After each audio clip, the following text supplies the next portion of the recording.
So that's a great question. There is a requirement when people are applying for a K1 fiance visa that you have met your fiance in person physically within the past 2 years from the point when you filed the petition.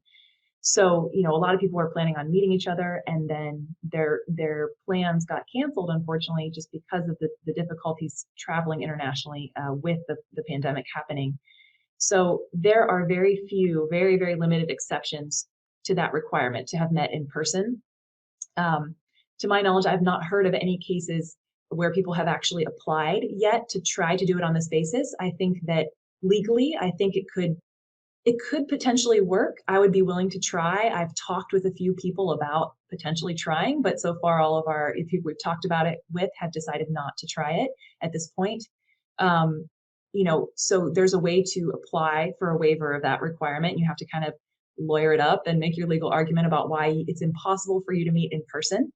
I think the main thing is going to be whether the government wants to start accepting that exemption, because typically they want exceptions and exemptions to be something that is very, very limited, where very few people qualify for it. So I think they're unlikely to do that in this case because they don't want to give the whole world an exemption of that requirement, basically. There's also a good possibility that by the time they finally, several months, say you apply today and you make a fabulous argument, I see, you have proof that your trip was canceled, that the borders were closed, it's impossible for you to visit, the end. Your fiance can't get out, and you can't get out, and you can't meet in a third country. It's just completely impossible in your specific scenario. That would be a pretty good argument.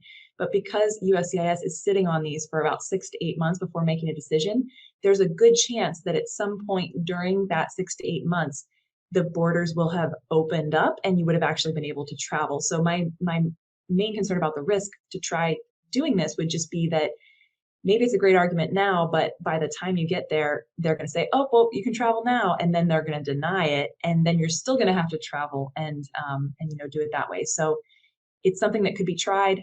To my knowledge, no one's actually tried it and gotten a response yet, but we will keep you posted about that. And if it's something you want to try and you're in a situation where you don't think you're going to be able to travel and that's what you want to move forward with, we'll be happy to help you try that and make the most convincing argument possible.